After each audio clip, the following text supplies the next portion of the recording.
담임 박성입니다. 다시 한번 인사드리겠습니다.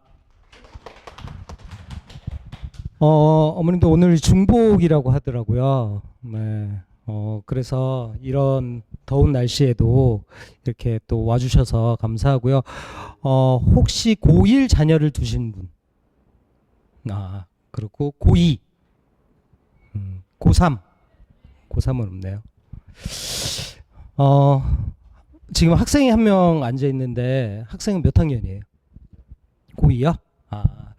제가 이렇게 설명회를 하면서 제일 안타까운 게 뭐냐면 어머님들이 열심입니다. 그런데 자녀분들은 그에 못하다. 그 점이 어머님이 여기서 되게 많이 이제 내용을 듣고 가고 하는데 여기서 이제 문제가 되는 겁니까? 그렇다면 내가 이걸 아들한테, 딸한테 어떻게 전달을 해야 되는지, 소통이 어떻게 돼야 되는지. 그래서 일단 오늘 설명회를 들으시고요. 저희 이투스 밴드 있습니다. 이투스 밴드 가입하시면요. 입금이라는 게 있습니다. 그거 보시면요. 아마 요번 주에 하는 내용이 생기부 파헤쳐 보기인가? 그걸 할 겁니다. 그래서 김병진 소장님이 하는 거 그거 참조하셔가지고 우리 아이 생기부 같이 보세요. 같이 자녀분들이랑 같이 보시면 될 것 같습니다. 자, 오늘 주요 내용은요. 네, 무전공학대입니다. 올해 가장 이슈화된 거 의대 정원이었죠. 근데 그거보다 더 큰 문제가 생겼습니다. 바로 무전공입니다. 자, 그거에 대한 내용 하나씩 좀 알아보고요. 그 다음에 나의 생기부는 어떻게 관리를 해야 될지 그 점에 대해서 다시 한번 언급을 하도록 하겠습니다. 자, 올해 이슈화된 게요. 의대 모집 정원 확대 및 의대 지역 인재 확대입니다. 여기서 의대 모집 정원의 확대는요. 순증원이에요. 즉 없는 애들을 갖다가 쓴 겁니다. 그리고 의대 지역 인재 확대. 아마 올해 그 6편 끝나고 나서 영어가 굉장히 어렵다는 거 매스컴을 통해서 다 들으셨을 겁니다. 왜냐면 지역 인재 확대는요. 교과 전형입니다. 그래서 교과 전형에 최저가 있겠죠. 근데 영어가 쉬워버리면 이 최저를 맞추기가 상당히 어렵습니다. 그래서 아마 평원에서는요 의도적으로 조금 난이도를 높게 냈을 겁니다. 아마 올해 내년에도 이 수능의 기조는 계속 이어질 것이다 라고 생각이 되고요. 자, 이제 대다수의 학생이 해당되는 거죠. 뭐냐면 대학 진학 후 전공 선택하는 무전공 선발 전형 확대입니다. 이게 조금 문제가 되는 게요. 나 그동안 생기부 전공 적합성에 맞춰서 작성했는데 이제 어쩌지? 라는 그런 좀 이제 문제가 좀 발생을 했죠. 세 번째는 킬러 문항 배제에서 2년차 수능 난이도 문제입니다. 수능 난이도가요 점차 어려워지고 있습니다. 특히 수학 같은 경우에는 킬러 문제가 배제됐어요. 대신에 계산력을 요구하는 문제들이 상당수 늘었습니다. 대입 수생 증가 여부 등으로 이제 압축을 할 수가 있는데요. 실질적으로 정시에서는요. 현역들이 반수생, 재수생들을 이길 수가 없습니다. N수생들이 좀 많이 늘어났기 때문에. 자, 그럼 두 번째인 무전공 선발 전형에 대해서 알아보도록 하겠습니다. 자, 무전공 제도란요. 학생들이 전공 없이 1학년 때 교육과정을 맞춰가지고 그 다음에 2학년 때 전공과정을 선택을 하는 건데 유형 1과 유형 2로 나눠집니다. 유형 1은요. 말 그대로 자율전공입니다. 너 하고 싶은 거 다 해. 이거예요. 나 대학교 때 1학년 때 막 놀았어. 그런데 나 미디어 학부 가고 싶어? 너 돼. 이거예요. 그러니까 예전에는 뭐였냐면은 성적, 1학년 성적을 했었잖아요. 근데 그런 거 상관없이 그냥 나 했는데, 나 뭐 컴퓨터 공부하고 싶어? 그래, 너 가. 졸업도 그걸로 합니다. 그렇게 오픈했습니다. 물론 다 그런 건 아니고요. 몇 개 학과는 제한을 뒀습니다. 메디칼, 사범대, 그리고 계약학과. 그런 거는 제한을 좀 뒀습니다. 유형 2는요. 계열 모집입니다. 계열 모집으로 해서 공학계열 모집해서 거기서 하는데요. 다 하는 게 아니라 150%, 1학년 때 성적의 150%, 즉 30명 정원이면은 45등까지 하는 겁니다. 그래서 유형 1과 유형 2로 나누어지는데요. 대학들은 이 가운데 유형 1로 11.2%, 그 다음에 유형 2로 17.4% 선발을 합니다. 자, 이게 무전공이 지금 이와 같이 제가 했던 유형 1과 유형 2로 나누어지게 되는데요. 올해 갑작스럽게 확 늘렸어요. 왜냐면 교부금이라는 게 있거든요. 대학에서 정부에서 지원을 받는 금액이 차이가 5%, 10% 이렇게 난다. 아마 내년엔 더 늘어날 거예요. 가장 극단적으로 늘어난 대학이요. 세종대, 국민대. 극단적으로 늘어났습니다. 자, 근데 이 무전공 제도의 특징이 뭐냐면 의대 정원은요. 순증원이라고 얘기했죠. 근데요. 이 무전공은요. 다른 학과에서 애들을 빼오는 겁니다. 그렇다면 어떤 결과가 나올까요? 다른 학과의 모집 인원이 줄어들게 됩니다. 이따가 세종대학교 거 보여드릴 텐데요. 세종대학교 교과전형 국어국문학과 1명 뽑습니다. 그럼 10명 지원하면 10대 1이에요. 어마무시한 거죠. 그렇죠? 그 금액의 차이가 30억에서 40억 정도 차이가 난다라고 합니다. 그러니까 대학들은, 즉 중위권 대학들은 우리가 국숭세단이라고 부르는 중위권 대학들 있잖아요. 중경의시부터 시작한 건동홍숙 해가지고 그 중상위권 대학들은 더 늘릴 예정입니다. 각 대학교별 좀 특징들이 쭉 나와 있습니다. 이건 이투스 밴드 가서 확인을 하시면 되겠고요. 조금 몇 개 특별한 대학이 먼저 가천대학교입니다. 가천대학교 자율전공이 총 371명이고요. 수시 교과 전형이 지역균형으로 선발합니다. 371명인데요. 1단계 통과가요. 7배수입니다. 그러면 정말 뭐가 나지 않는 한 다 한다는 얘기죠. 그리고 면접으로 50%를 반영을 합니다. 저는 이렇게 한 이유까지가 있을까 참 의구심이 생긴데 하여튼간 가천대가 그렇게 너무 많이 뽑고 교과 전형을 많이 뽑고 또 그거에 대해서 1단계가 보통 3배수거든요. 근데 7배수까지 늘렸다는 얘기는요. 그냥 한 애들은 다 면접 준비해라 이 얘기입니다. 그리고 심지어 50%까지 반영해요. 카톨릭 대학교는 교과 전형과 그 다음에 정시에서 선별하고요. 경희대학교는요. 서울은 자율 전공이고요. 그 다음에 글로벌 캠이죠. 국제 캠에서는 자유 전공으로 합니다. 좀 특징이 있는데요. 경희대학교 같은 경우에는 1학년 때 입학을 했으면요. 자율 전공으로 입학을 했으면요. 모든 학과가 다 됩니다. 그런데 아까 전에 얘기했던 메디칼, 그 다음에 사범대, 그 다음에 계약학과를 제외하고는요. 내가 들어가서 뭐 학사경고 맞아도요. 학사경고 맞아도 내가 가고 싶은 학과를 2학년 때 마음대로 정할 수 있어요. 그 다음에 국제캠에 있는 자유전공에서는요. 모던 그 실용음악과죠. 포스턴 모던 그 학과를 제외하고는 예체능까지도 갈 수가 있습니다. 그렇게 늘려놨고요. 고려대학교는 작년까지만 해도 자유전공이 있었는데 이 자유전공에서 아이들이 지원할 수 있는 과가 4개 과밖에 없었어요. 그러니까 주로 그것도 문과 학생들이었어요. 근데 올해 43개로 대폭 확대를 했습니다. 너 하고 싶은 거 다 하라 이걸로 바꿨어요. 자, 광운대학교도 역시나 교과 전형, 그 다음 정시에서 뽑고요. 국민대학교, 아까 전에 제가 얘기했었죠. 국민대학교 무전공은 정원 내 기준 정시에서만 828명입니다. 828명이요. 어마무시한 겁니다, 이거. 자, 그렇다면 지금 고등학교 2학년이라고 했죠. 그렇죠? 수능 공부 지금서부터라도 탐구 과목이라도 내가 할 과목 조금씩 국어 영역이라도 해 주어야 됩니다. 왜냐면 거의 모든 대학들이 정시 다군에서 이제 막 뽑기 시작해요. 많이 뽑습니다. 그런 이유가 왜 그럴까요? 우리 작년까지만 해도요. 제가 이제 학교에서 근무를 했었고 입학사정관 때부터 계속해서 아이들 입시 지도를 해왔었거든요. 지금 이렇게 나온 이유에 대해서요. 그래서 항상 강조해서 전공적 합성만 얘기했어요. 대학에서도 계속 그걸 얘기했어요. 근데 올해 5월 달에 갑자기 바뀐 거예요. 왜? 돈이니까요. 30억이니까요. 그러다 보니까 아이들한테 전공적 합성을 강요했던 게 이제 의미가 없어진 거예요. 자유전공이잖아요. 얘가 무슨 과를 할 줄 알고요. 그러니까 뭐예요? 교과로 뽑습니다. 그러니까 뭘로 뽑아요? 정시로 뽑는 겁니다. 그래서 수능 공부 해 주어야 합니다.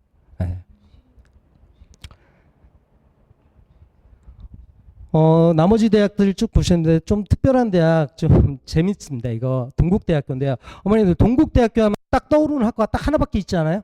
어떤 학과예요? 동국대 하면 불교학과는 아니잖아요. 그죠? 무슨 학과 생각났어요? 경찰행정학과죠. 경찰행정학과 나 이공계인데 경찰행정학과 가고 싶어요. 갈 수 있습니다. 풀어줬어요. 풀어줬습니다. 특이하게 그렇죠? 동덕여대, 명지대, 그 다음에 삼육대, 서강대. 자, 서강대학교는 뭐 AI 기반 자유전공, 그 다음에 사이언스 자유전공, 그 다음에 인문 자유전공으로 세 개로 뽑는데요. 뽑을 때만 그렇게 뽑아요. 그리고 가서는 너 하고 싶은 거 해라예요. 그런 대학들이 있습니다. 그러니까 뽑는 기준이 문과, 이과로 나눠졌을 뿐이지 가면은 자기가 하고 싶은 걸 다 합니다. 자, 그러다 보니까 어떤 문제가 발생하냐면요. 문과 학생들이 상대적으로 불이익을 당할 수 있는 게 예측이 됩니다. 아직 결과는 나오지 않았지만 성균관대학교 같은 경우도 자율전공이라고 풀어놨어요. 그런데 논술을 봤거든요. 논술이 수학이 세 문제가 나와요. 자율전공인데. 그러니까 인문 애들도 지원할 수 있어요. 자율전공에. 그 다음에 이과 애들도 지원할 수 있어요. 근데 논술 문제가 수학이 세 문제예요. 그렇다면 누가 유리할까요? 당연히 이과 애들이죠. 자연계 선택한 애들이죠. 정시라고 했잖아요. 그렇죠? 정시 다 받아주겠다 그래요. 그런데 자, 우리가 과목 선택에 대해서 정시에서 반영 비율과 표점이 들어가잖아요. 서강대는요. 표점 점수에 수학 점수에 곱하기 1.3을 해줘요. 엄청난 거죠. 그럼 내가 인문계 애들인데 인문계 애들은 확통을 선택하고 자연계 애들은 기하랑 미적을 선택하잖아요. 수학에서. 그렇다면 이 표점 차이가 원래 기본적으로 나는데 거기다가 곱하기 1.3이에요. 그럼 누가 유리할까요? 당연히 이과 애들이 유리하겠죠. 자, 만약에 내가 문과인데 정시까지도 고려하고 있다라고 하면 미적을 선택하는 게 조금 더 유리할 수가. 마이.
자, 유형일을 정리한 겁니다. 자, 보시다시피 수시랑 정시가 비율이 골고루 섞여 있는 것처럼 보이는데 국민대학교 볼게요. 정시에서 828명을 모집하고요.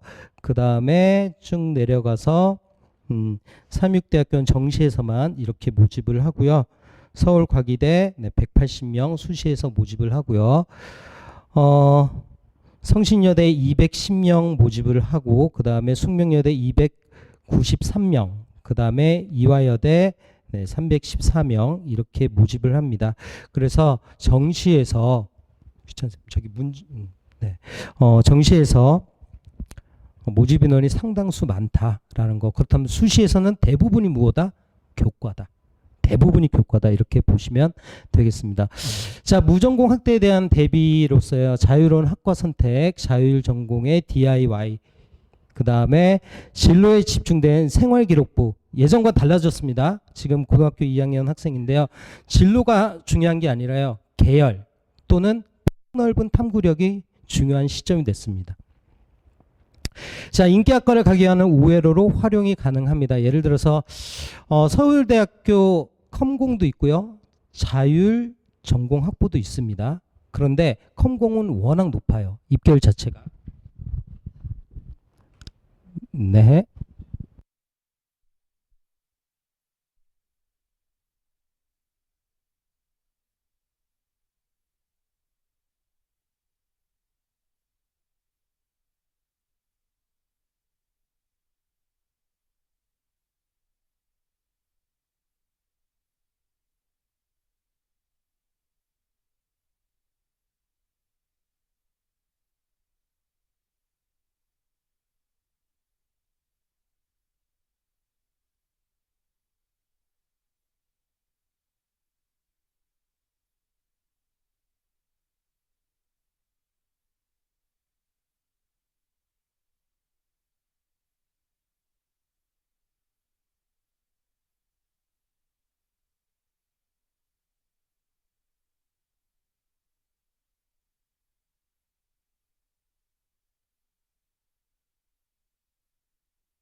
과학은 왜 그러냐? 계열 융합성.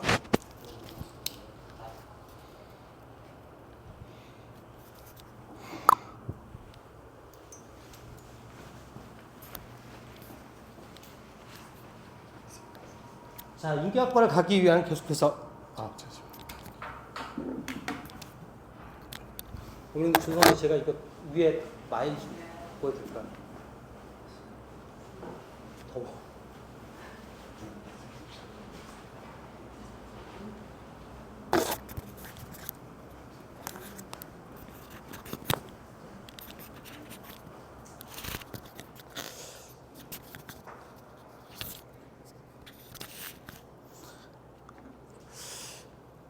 자, 정시 모집에서 무전공 전형 증가 예상에서 수능 성적 향상을 위해서 노력해야 함이라고 했습니다. 어디에 노력을 해야 될까요? 고등학교 2학년이다 라고 하면요, 저는 솔직히 영어 과목에 조금 집중을 했으면 좋겠어요. 그 다음에 수학 과목. 영어 수학이 관건입니다. 왜냐? 자율전공에서 가장 기본이 되는 게 수학일 수밖에 없어요. 인문이든 자연이든. 각 대학별, 그래서 유형일 모집대학의 각 대학별에서 선택 불가 학과가 있습니다. 그냥 쉽게 얘기해서요, 이렇게 생각하시면 돼요. 계약학과 안 되고, 의학계 안 되고, 사범대 안 되고, 그 다음에 직장인들만 선택할 수 있는 학과가 있습니다. 예를 들어서 건국대학교의 화장품공학과 같은 경우는 이제 재직자 전형이라고 따르는데, 그거 제외하고는요 거의 모든 게 다 됩니다. 물론 예체능도 되는 대학이 있고 안 되는 대학들이 있습니다. 그래서 쭉 보시면은 이런 데는 갈 수가 없구나. 자, 그런데 이거 가고 안 가고가 문제가 아니라요, 생각을 하셔야 될 게 뭐냐면, 그랬을 때 아이들이 우회로 선택할 수 있는 대학들, 즉 아까 전에 제가 얘기했죠, 동국대학교 같은 경우에. 자, 제가 이과예요. 근데 동국대학교 경찰행정학과 너무 유명하잖아요. 그렇죠? 이과 성향이 있다 하더라도 저는 동국대학교 가서 경찰행정학과 하고 싶어요. 그다음 그 학생들은 뭐 할까요? 자율전공으로 들어가겠죠. 그 다음에 동국대학교로 우회로를 선택을 하겠죠. 성신여대 같은 경우에도 자율전공으로 창의 융합인재라는 게 있습니다. 저 문과예요. 저 이과예요. 자연계예요. 그런데 예체능을 너무 하고 싶어요. 근데 실기 못했어요. 근데 우회로로 들어갈 수가 있습니다. 그렇게 아이들이 우회로를 선택을 한다는 겁니다. 그렇다면 입결 자체가 바뀔 수가 있겠죠. 누가 유리할까요? 당연히 자연계들이 유리할 수밖에 없습니다. 즉, 그래서 제가 수학 공부, 그 다음에 영어 공부 좀 집중적으로 해달라. 그 다음에 고려대학교, 다 되고요. 건축, 반도체공, 융합에너지공, 차세대 통신, 계약학과죠. 그거 빼고는 다 된다. 건국대학교에서는요, 문과대학 자율전공에서는 미디어 커뮤니케이션, 문화 콘텐츠는 안 되고요. 공과 자율전공학부에서는 신산업융합, K뷰티 융합은 안 되고요. 사회과학대선 경제는 안 됩니다. 그래서 내가 건국대학교 경제학과를 가고 싶다라고 하면 자율전공을 선택해서는 안 되는 겁니다. 그래서 이것도 한 번 정도는 쭉 한번 보시면 되고요. 이투스 밴드 들어가시면요, 자세히 나와 있으니까 한번 보고, 뭐냐, 우리 아이들이 가고 싶은 대학과 우리 딸이 가고 싶은 학과가 가능한지 안 한지도 한 번쯤은 지금쯤 확인을 해 보셔야 될 것 같습니다.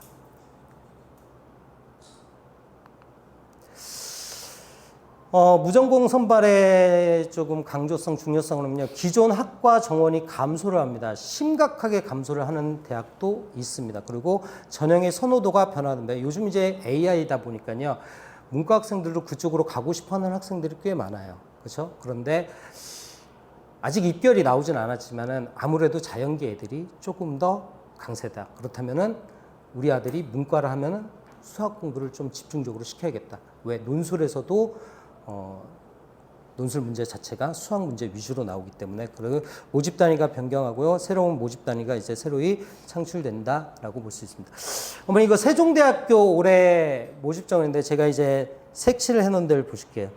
국제학교 2명, 교육학과 1명, 미디어 커뮤니케이션 1명 이렇게 뽑습니다. 12명만 지원해도요 12대 1입니다. 엄청난 거예요. 엄청난 겁니다. 즉 이쪽에서 들어가기는 상당히 어렵다라고 할 수 있는 거예요. 그런데 인공지능 융합부서부터 조금 인원이 늘어납니다. 그래서 자연계라는 겁니다. 그래서 자연계. 역시나 보시려면 자연계에서도 건축공학과 다 한 명 한 명 뽑고요. 지능형 드럼 융합 전공반 12명 뽑습니다. 극단적인 얘기는 합니다. 그런데 과연 세종대가 올해만 이렇게 할까요? 내년에는요? 그럼 세종대가 이렇게 하면 국숭세단에 있는 라인들은요? 다 따라가겠죠? 그렇죠? 자율전공학부는 늘어납니다.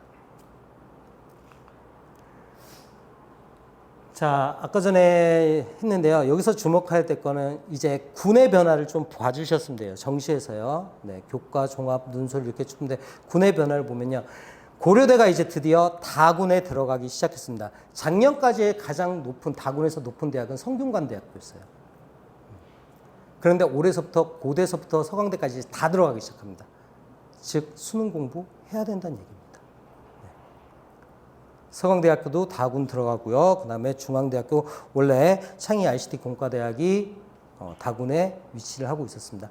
그래서 대부분 이제 뽑는 대학들이 교과, 종합 뭐 이렇게 되는데 교과보다 종합을 더 많이 뽑는 것 같은데요. 그렇게 보이는 건요. 그냥 작년부터 또 그 전에부터 계열로 뽑았어요. 그 계열 뽑은 것까지 인원으로 합친 겁니다. 그러니까 많아 보이는 거예요. 그러니까 성균관대 같은 경우에도 지금 쭉 보시면은 종합 120명이잖아요. 근데 성균관대가 인문 계열이 있고요. 자연 계열이 있고요. 사회과학 계열이 있고요. 이렇게 계열별로 나눠져 있거든요. 그 계열을 다 집어넣어서 그렇게 많아 보이는 겁니다. 실질적으로. 몇 가지 이제 특징 있는 대학들을 보게 되면요. 자유전공학부. 그래서 고려대학교는요. 43개 학과입니다. 다 쓸 수 있습니다. 역시 계약학과를 제외하고. 자, 그런데 고려대학교가 달리한 건요. 정시다군에서 신설학부대학으로 해서 정시다군에서만 모집을 하는데요. 네. 그래서 학부대학이라고 해서 했습니다. 여기 들어가면 자율전공입니다. 말 그대로 이 43개 학과를 다 2학년 때 쓸 수 있습니다. 계열 모집이 아니라 유형 1입니다. 나 하고 싶은 거 다 할 수 있습니다. 그렇다면 정시 다군에 고대가 들어갔습니다. 그렇다면 다군에 있는 게 거의 지방대, 의대, 그 다음에 고대가 가장 높은 대학입니다. 그이야 성균관대, 서강대가 이제 깔리겠죠. 다른 대학들이. 그럼 고대 입결은 상당히 높아질 수밖에 없습니다. 연세대학교에서 자율전공이라고 합니다. 근데 뭐 하스라든지 ELS라든지 뭐 그런 것들을 다 합쳐가지고 자율전공이라고 불리우는데요. 자, 특징인 게 상경계열입니다. 상경계열에서는요, 2개 학과밖에 못해요. 하나가 경제학부, 응용통계학과입니다. 따라서 내가 자율전공학부로 해서 상경계열을 들어갔다. 그런데 경영 못합니다. 경영학부가 따로 있어요. 연세대는. 자, 내가 자율전공으로 생명과학부를 들어갔다. 그렇다면 갈 수 있는 학과는 시스템 생물학과, 생화학과 2개밖에 없습니다. 생명공학과 못 갑니다. 그래서 이 점도 어머님들이 알고 계셔야 됩니다. 연세대는 제한적으로 자율전공을 걸어놨다. 자, 중앙대는요, 거의 자율전공이라는 표현을 쓰기가 참 애매한 대학이에요. 그냥, 학과입니다. 그냥 학부예요. 학부 모집이라고 생각하시면 돼요. 그래서, 단과대별 전공 개방으로 해서 2개 정도밖에 선택을 못 합니다. 그래서 거의 중앙대는 학부다. 대신 다군에 ICT 있다. 그 정도로만 하고. 서강대학교는요, 뭐 다른 것들 쭉 있는데 뽑을 때 세 가지로 뽑습니다. 수시에서 세 가지 뽑는데 인문, 그 다음에 사이언스, 그 다음에 AI 뽑습니다. 그런데 입학 후에는요, 원하는 학과 다 갈 수 있습니다. 서강대학교, 한양대학교와 같은 패턴 유지해요. 서강대학교, 한양대학교가. 그러니까 뽑을 때는 인문, 자연으로 나눠서 뽑아요. 뽑기는. 그런데 가서는 융합을 시켜버립니다. 건국대가 조금 특이한데 이따 이제 건국대학교를 좀 중점적으로 얘기를 할 텐데요. 학생부 종합전형으로 제일 많이 뽑습니다. KU 자유전공학부라고 해서 179명을 올해 뽑습니다. 그리고 동국대학교에서는 뭐 다른 것보다 가장 중요한 경천행정학과를 풀어줬다는 거죠. 이과 학생들도 경찰행정학과를 가능하다. 그렇다면 저희가 생각할 수 있는 게 있죠? 뭐예요? 경찰행정학과가 뭐가 유리하다? 문과 학생들보다 오히려 이과 학생들이 유리할 수 있다는 겁니다. 인문계 자연계 구분 모집대 한양대학교 인터칼리지 학부, 그래서 분리 모집을 하고요. 서울시립대 자율모집 분리해서 모집합니다. 동국대학교 열린전공학부 분리해서 모집을 합니다. 홍익대 자율전공, 심지어 홍익대 자율전공은 예체능까지도 다 가능합니다. 자, 분리 모집을 했으나 모집만 분리 모집이다.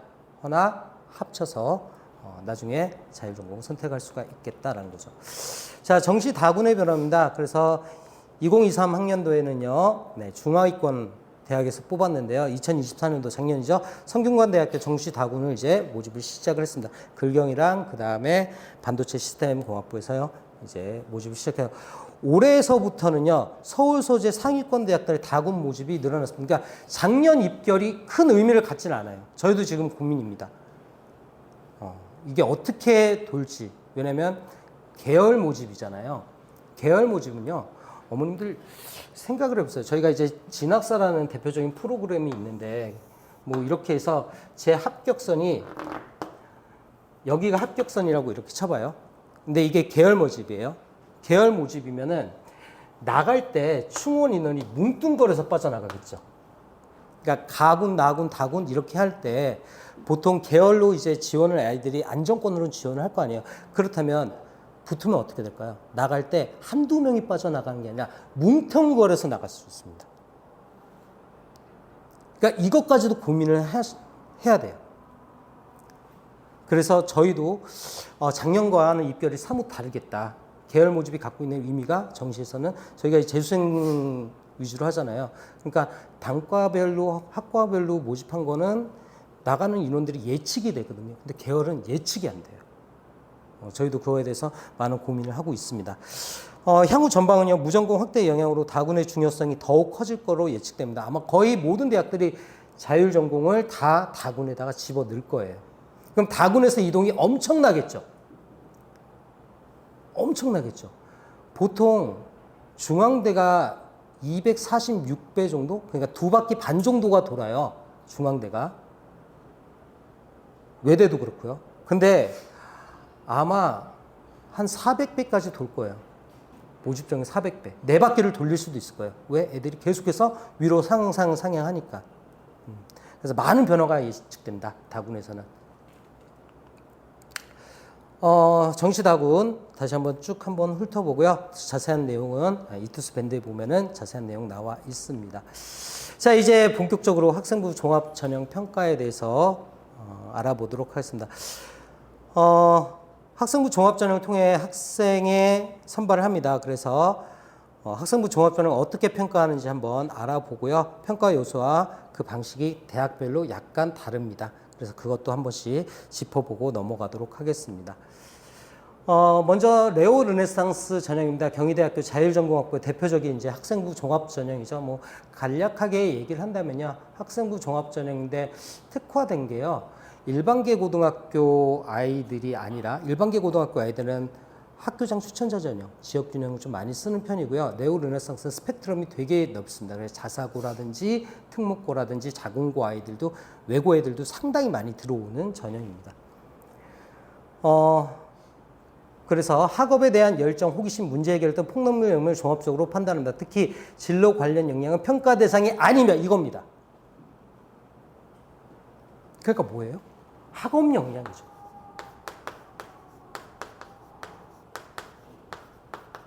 전공 적합성 안 보겠다는 거예요. 성균관대도 마찬가지예요. 네가 물리학과에 대해서 열심히 했지, 근데 자율전공에서는 그래서 뭐 어쩌라고. 무슨 말씀인지 안 보겠다는 겁니다. 뭐만 보겠다? 학업 역량만 보겠다는 겁니다.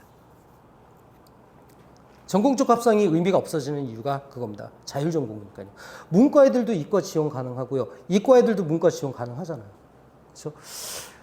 지역균형 전형 쭉 나와 있습니다. 읽어보시면 되겠고요. 평가 특징 능력, 경희대 자율전공학부의 두 입학 전형이 일반 학과와 사뭇 다른 평가 기준을 적용합니다. 건국대도 마찬가지고요. 역량보다는 폭넓은 학업 능력과 자기주도 학습 태도를 중요하게 평가합니다.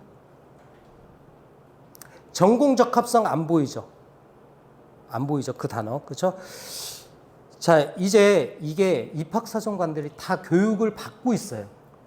교수들도 연수를 받습니다. 학업 역량을 어떻게 평가하시냐, 뭘로 평가할 거냐 다 받고 있습니다. 그래서 그 내용 조금 이따 한번 확인을 해보도록 하겠고요. 자, 보시면요, 이 퍼센테이지를 잠깐 볼게요. 네, 일반 학과입니다. 일반 학과에서는 학업 역량을 50%인데요. 자율전공학부에서는 100%를 반영을 합니다. 학업 역량이 관건입니다. 국영수가 관건입니다. 자, 그래서 그거에 대한 구체적인 내용은요, 네, 이거 보시면은, 네, 알 텐데요. 진로 역량이죠. 네, 진로 역량. 보시면요, 일반 학과에서는 50%인데요. 자율전공학부에서는 제로입니다. 학업 역량입니다. 자, 학업 역량에서 제일 많이 들어가는 경희대학교에서 자기주도 교과 이수 노력, 자기주도 관련 교과 성취도, 자기주도 진로 탐색 활동과 경험입니다. 여기서 가장 까다로운 단어가요, 건국대도 그런데요. 바로 네, 탐색 활동과 경험입니다.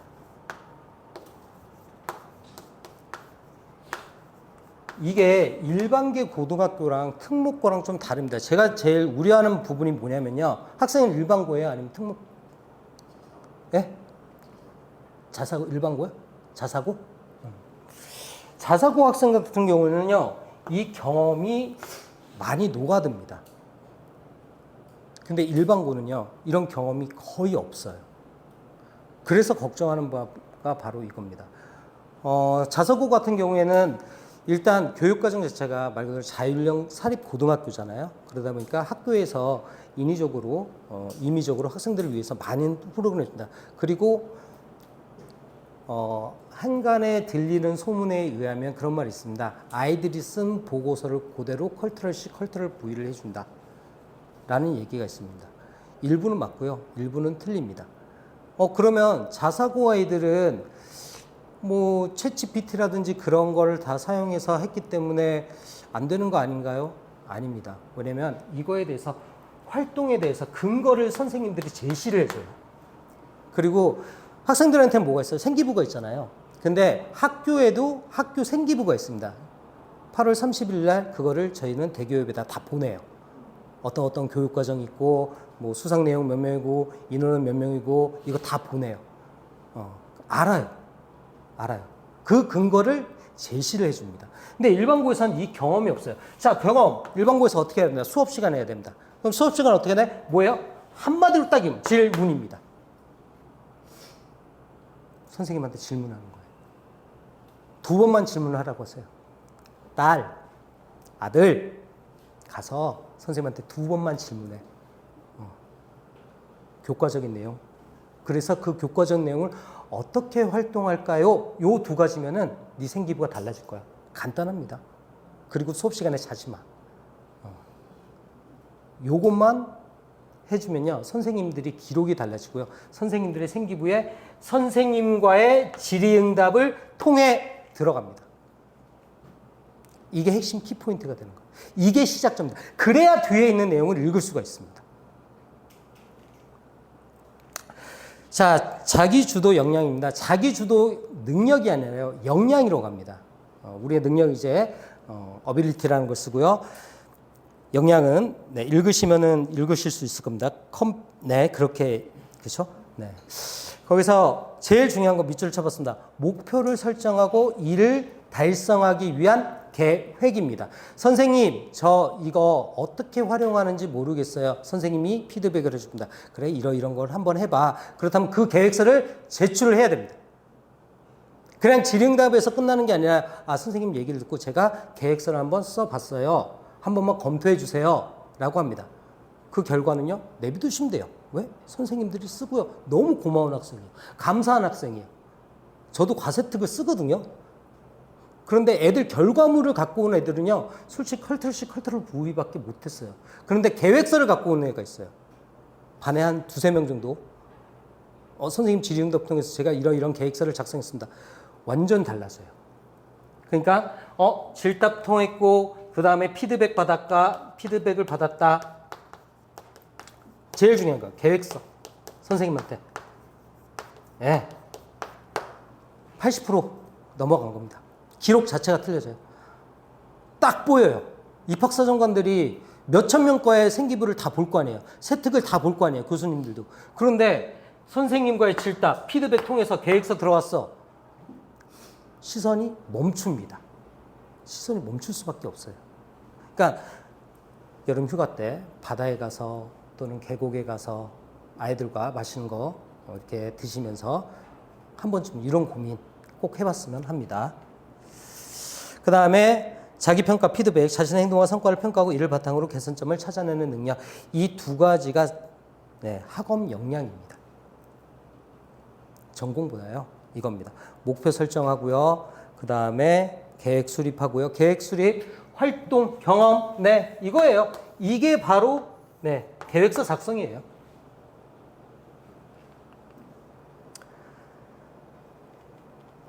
아까 전에 이제 보여드렸던 정원내 정원 KU 전공학부 이렇게 되고요. 자, 이제 건국대학교 자유전공학부 예시입니다. 그러면 보시면요. 학과 모집에서는 진로 역량이 400인데요. 성장 역량이 무전공에서는 500입니다. 내용 잠깐 보시면요. 진로 역량이 학과에서는 전공계열 관련 교과 이수 노력, 전공계열 관련 교과 성취도, 진로 탐색 활동과 경험인데요. 이쪽으로 넘을게요. 자기 주도성, 창의적 문제 해결력, 경험의 다양성. 딱 느낌이 이렇게 하는 게 자사고 아이들한테 조금 맞춰져 있는 경향이 없지 않아 있어요. 대학에서 요구하는 게 그겁니다. 자사고를 뽑겠다는 얘기가 아니에요. 어머니 이렇게 하면 자사고를 뽑겠다는 얘기, 자공고를 뽑겠다는 외고야 특목고야 아니에요. 그 얘기. 일반고에서 뽑습니다. 근데 뭐만 있으면 돼요? 경험만 있으면 돼요. 경험이 뭐예요? 질문과 계획서 수립이에요. 그게 가장 기본이에요. 그게 경험이에요. 500자예요. 세특 500자거든요. 이것만 해도 300자예요. 이렇게 해도 기본 300자가 나옵니다. 땡땡땡 결과물을 산출해낸. 그러면 200자예요. 그러면 500자 다 끝나는 겁니다. 어떻게 한다?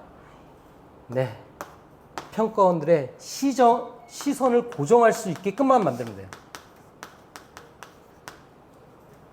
이게 경험입니다. 이게 기록되는 경험입니다. 챗 GPT는 이런 경험이 연계성이 없습니다.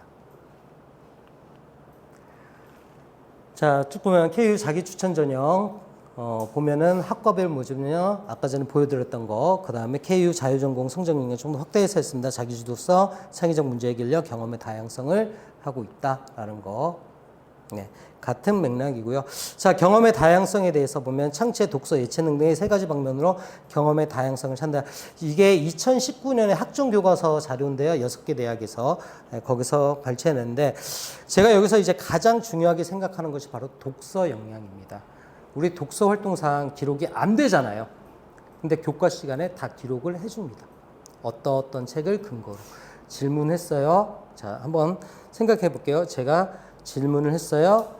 담임 선생님들 피드백 받았어요. 계획서를 작성했어요. 자, 이 계획서를 이제 실천을 해야겠죠? 근데 실천하는데 뭘 통해서 하면 돼요? 독서. 관련 독서. 그럼 관련 독서 내용 들어가겠죠? 루틴 보이지 않으세요? 그게 경험이에요.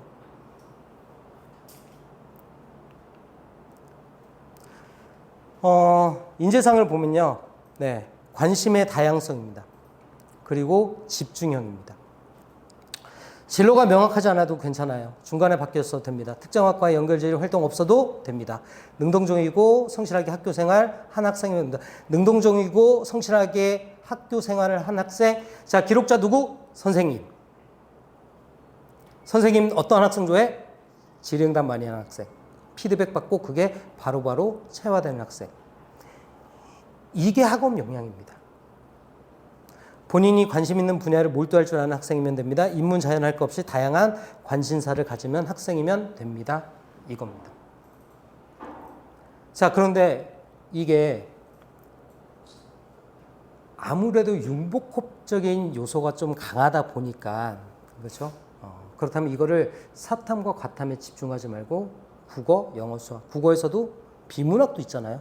그렇죠? 수학에서도 얼마든지 많이 만들어낼 수가 있거든요. 뭐 요즘 같은 경우에 내가 확통 수업을 듣는다 그렇다면 뭐 통계학을 이용해서도 할 수 있잖아요. 그렇죠? 수학 시간에 통계학 어떻게 활용해요? 통계청 사이트 한번 들어가 보세요. 관심 있는 분야의 통계 자료 수두룩 빽빽합니다. 나 의대 가고 싶어요. 그렇다면 뭐예요? 각 지역별 응급실 현황수, 간호사 보유, 간호사 다 나와요, 통계청. 그거 해석해서 제출하면 돼요.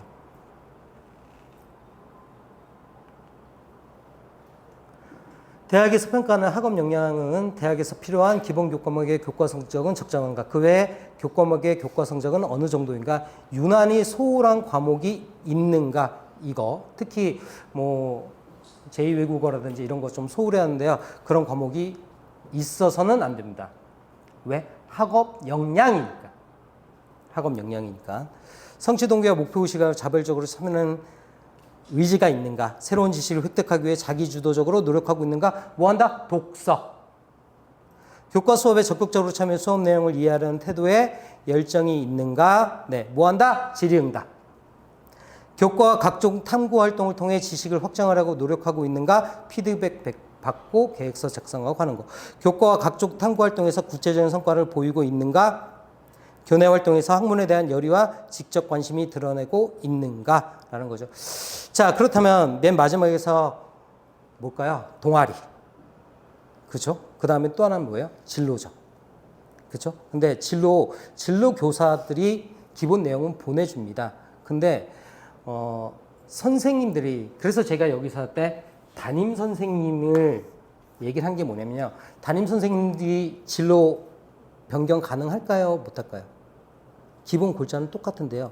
더 딥하게 내용을 써줄 수 있는 권한이 있습니다. 내용 변경 안 해요. 제가 수학교사에 대한 전공 체험을 했는데 그거를 과학교사를, 이건 안 돼요. 그런데 수학교사의 전공 체험을 대해서 아이들에게 맞춤식 수업 방안에 대해서 공부하고 계획했으면 누가 쓸 수 있다? 담임 선생님 넣어줄 수가 있습니다. 그래서 담임 선생님이 행동발달사항, 그 다음에 진로까지도 가능합니다. 그래서 교내 활동에서 학문에 대한 열의와 지적 관심이 드러나고 있는가? 네. 행발에 담임 선생님들이 반장으로서 리더십이 보이며 블라블라블라블라 이렇게 써주세요. 안 좋습니다. 뭐에 관련돼서? 진로에 관련돼서 안 좋습니다. 우리 무전공에서는요. 네. 폭넓은 과목에 대한 욕구, 이런 게 들어가줘야 돼요. 아이의 니즈가 어느 하나에 국한되지 않게 다양한 방면에 관심을 가지고 확률과 통계를 통한 통계적 자료를 발표하고 교육적 자료를 발표하고, 이거 행발에 쓸 수 있다 없다? 있습니다.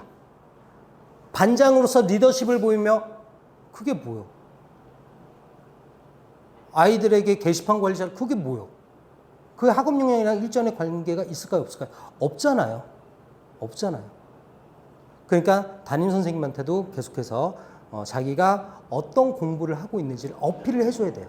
뭐에 최근 관심이 있는지, 어떤 거에 관심이 있는지를 계속 어필해서 행동 발달상에 들어가 줘야 됩니다. 담임 선생님, 저희 반 아이들이랑 3명이랑 발표 주제를 하나 정했습니다. 학급 자율활동 시간이 있거든요. 그래서 예를 들어서 AI 기반에서 AI와 인성과의 관계에 대해서 한번 선생님 한 15분 정도만 발표를 좀 하고 싶습니다. 담임 선생님, 닥쳐. 어디서 안 가? 어디 감이 와서 안 그럽니다. 어휴, 브라보. 한번 해볼까? 왜? 그렇다면 3명이서 하잖아요. 그 얘기를 한 아이는 뭐가 나은 거예요? 공동체 역량, 리더십 역량이 발휘된 거죠. 그 팀이 하나 하게 돼요. 그럼 선생님도 이제 좋다 이거.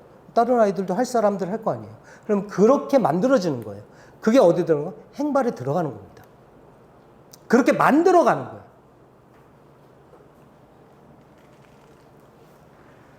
폭넓은 학습입니다. 매우 중요합니다. 어느 한 군데에 국한하지 말고 무전공에서는 폭넓은 학습입니다. 나랑 상관이 없어요. 내가 과학이어서 인문적 소양 왜요? 인문적 소양 심리학과 얼마든지 통계적으로 표현할 수 있거든요. 하세요. 언제? 학급 자치활동 시간이든지 있습니다. 활동 시간이 있어요.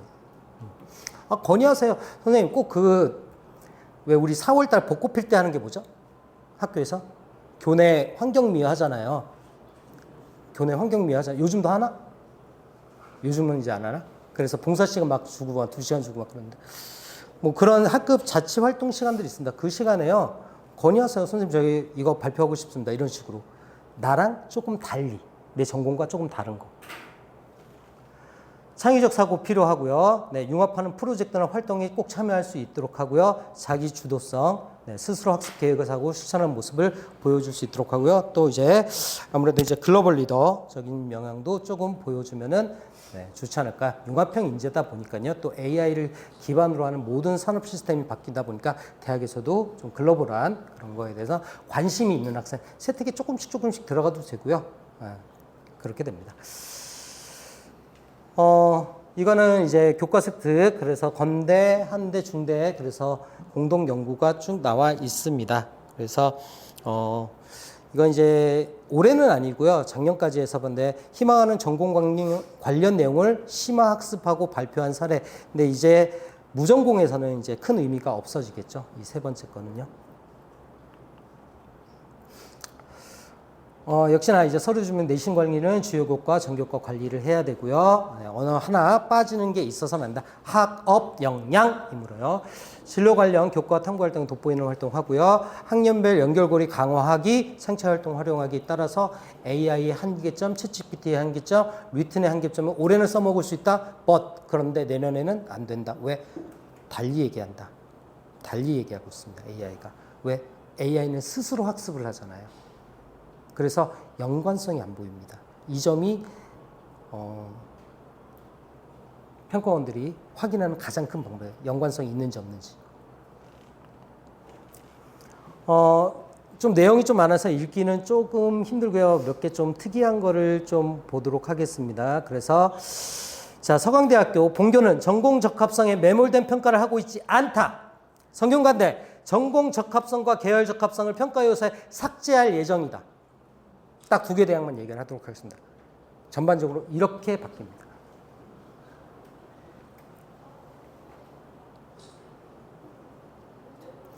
서울시립대는 계열 적합성에 대한 평가 방식으로 이루어진다라는 거예요. 그렇죠? 그 다음에 이화여대도 계열 적합성 또는 별도의 평가 항목으로 배점을 두고 평가하지는 않는다. 그래서 계열 적합성, 전공 적합성보다는 폭넓게 내가 자연계지만 인문학적인 요소도 쓸 수 있는 영역. 뭐 교과에서도 쓸 수 있고 또 어디서도 행발에서도 행동특성 발달사항에서도 충분히 언급을 할 수 있습니다. 네. 나머지 쭉 한번 읽어보시면 되겠고요.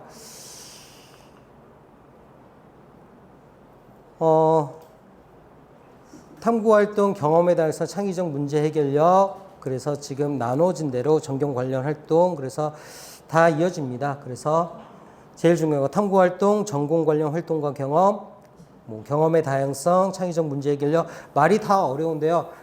말은 여기서 다 끝났습니다. 네. 어떤 거? 네. 그냥 간단합니다. 첫 번째, 3명의 교사. 두 번째, 질의응답. 세 번째, 피드백 후에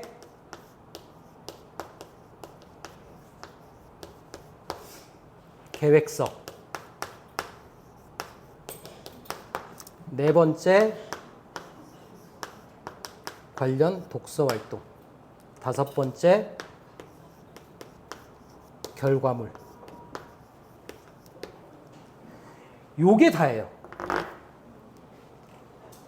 이게 경험의 다양성, 창의적 문제 해결력입니다. 이게 학업 역량입니다.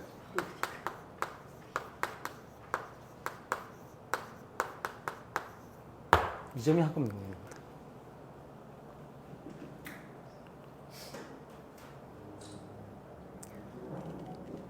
다 관련된 내용입니다. 지식으로 만들기, 연계 확장 심화하기, 독서를 통해 다양한 역량 강화하기, 학생부 종합전 전공 가이드 북 확인하기, 어디가를 통해 대입 정보 및 입시 결과 확인하기. 이 내용들이요, 학생이 학교에서 하는 활동을 이렇게만 해주면은 네, 끝나는 겁니다. 엔딩 되는 거예요. 과정이 중요합니다. 결과물이요. 결과물 어차피 나온 거는요. 한 15글자 정도? 그럼 결과물은 그러면 면접하잖아요. 면접 때 물어보잖아요.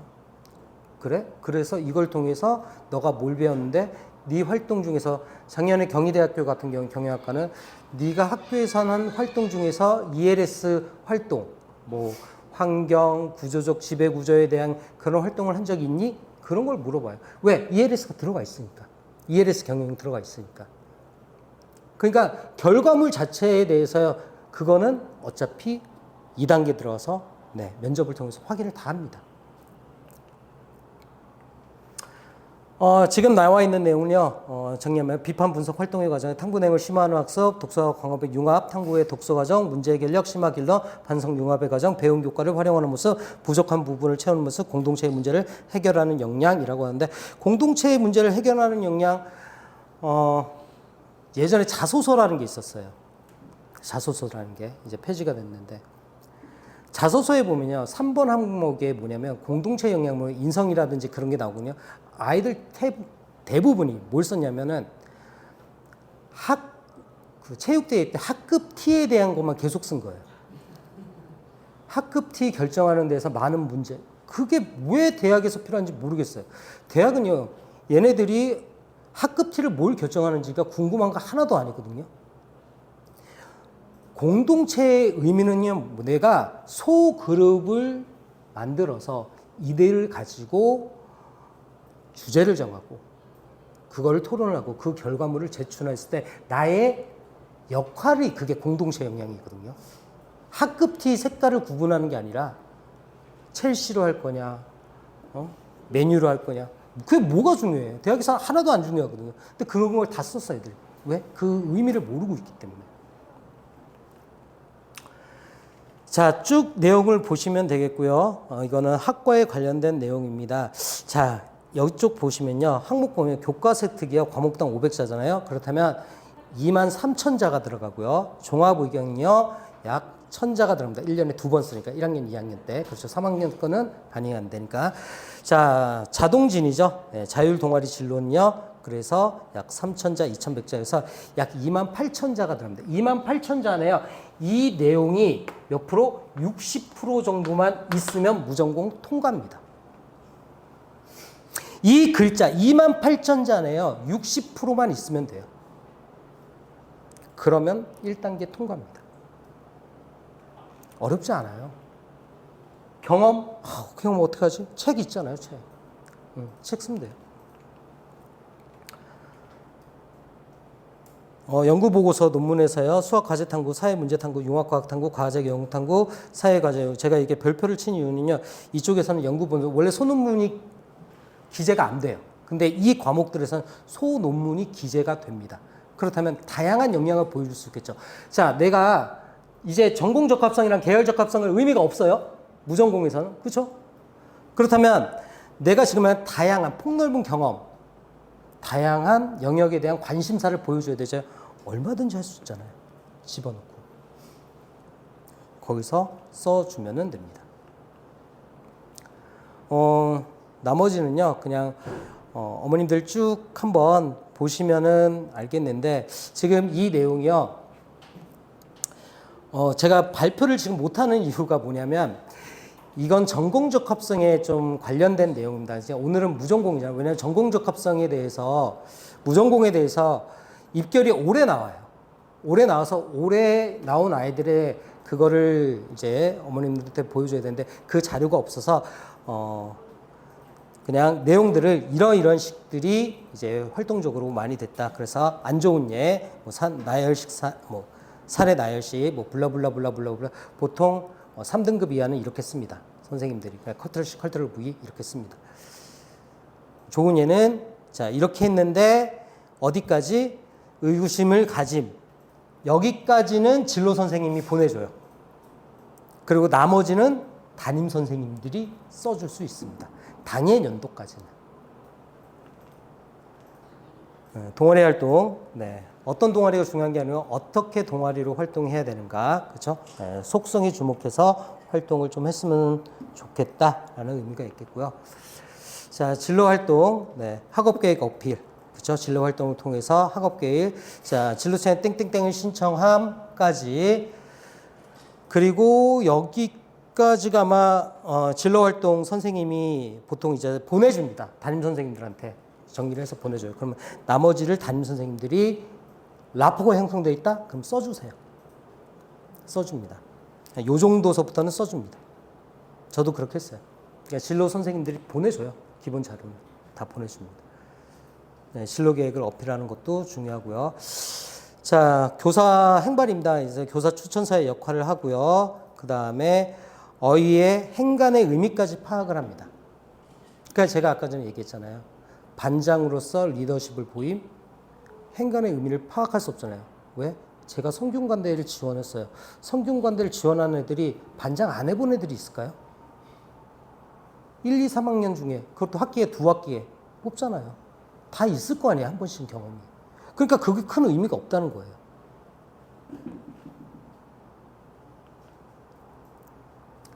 그래서 행발에 대해서 보면은 이게 행발 내용이거든요. 이게 행발 내용이에요. 무슨 내용이에요? 반장이란 얘기 언급 잘 안 하죠. 바로 뭘로 들어가요? 본론으로? 진로에 관련된 걸로 들어가죠.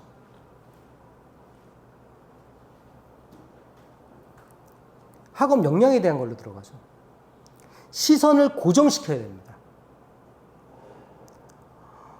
어머님들이나 학생들이 착각하는 게요. 선생님들이 미사여구를 되게 휘황찬란하게 많이 써주면 감사. 좋은 선생님. 아니에요. 정말 좋은 선생님은요. 우리 아이의 학업 역량을 많이 써줘. 담백하게 써줘도 많이 써줘. 계획서 제출함? 좋아요. 좋은 선생님이에요. 그래야 질문거리가 생겨. 어떤 계획서야? 질문거리가 생길 거 아니에요. 그런 선생님들이 좋은 선생님이에요. 착하고 올바르고 이타심이 강하고 대학에서는요. 아무런 의미를 갖지 않습니다. 담임 선생님한테 뭘 보여줘야 된다? 나의 학업 역량. 다양한 분야에서의 학업 역량을 여기에다가 써 놔야 됩니다.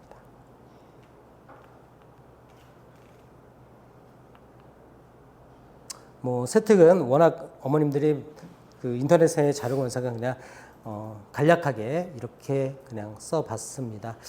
자, 세특 교과서 내용부터 시작하고요. 교과서 내용, 다시 한번 다 질답입니다. 질답 통해서 지적 호기심의 발동으로 심화 탐구한다. 하기 전에 계획서 제출하고요. 진로 목표와 직관 접근하고 능동적 실행하고요. 자기 평가, 피드백한 후에 그 다음에 반성된 자료를 다시 추가적으로 제출해서 그 추가적으로 제출할 때는 언제 제출하면 좋을까요? 자, 선생님들이 생기부를 마감하기 전에 아마 학생도 느꼈을 거예요. 기말고사 끝나잖아요. 그렇다면 선생님들은 얘들아 보고서 작성하면 기록해 줄게 라고 얘기를 합니다. 선생님들이 생기부를 중간중간에 쓸까요? 안 써요. 절대 안 써요. 몰아서 써요. 그러니까 몰아서 쓰는데 미안하거든요. 컬트럴식 컬트럴 V하기가 미안하거든요. 그러니까 아이들한테 얘들아 보고서 언제까지 꼭 내줘. 그렇다면 생기부에 꼭 반영해 줄게. 아주 좋은 찬스예요. 그때 나의 역량을 최대한 다 보여주는 겁니다. 내가 사회과목 계열이 좀 약해? 괜찮아요. 내신 등급이 좀 약해? 괜찮아요. 뭐예요? 아까 전에 얘기했던 대로 독서를 통해서 이런 거 했던 거, 그렇죠? 이런 거. 그 전에 뭐만 있으면 돼요? 계획서. 나의 그거에 대한 계획서, 질의응답을 통한 피드백을 통한 나의 계획서, 그것만 있으면 돼요. 그리고 나서 그 내용을 거의 소논문식으로 하잖아요. 그럼 선생님들이 알아서 정리를 해줍니다. 알아서 정리를 누가 해줄까요? 선생님들이 기록할 때 그 내용은요, 어차피 길게 안 들어가도 짧으면 되거든요. 그러니까 그때 이제 집어넣고 AI한테 물어봅니다. 얘를 몇 글자로 정리를 해줘 라는 거. 그러니까 마지막 결론은 그렇게 해요. 왜냐면 마무리 말을 너무 애들이 길게 써오니까 그걸 조금 응축할 필요는 있잖아요. 예. 그 정도는 다 씁니다. 다 선생님들도 다 씁니다. 근데 초반에 거기에서 시선을 고정을 하게끔 해야 된다는 얘기죠. 네, 이로써 이제 무전공 선발에 대해서 마치도록 할 텐데 혹시 질문 있으면 질문 받고요. 네, 끝내도록 하겠습니다.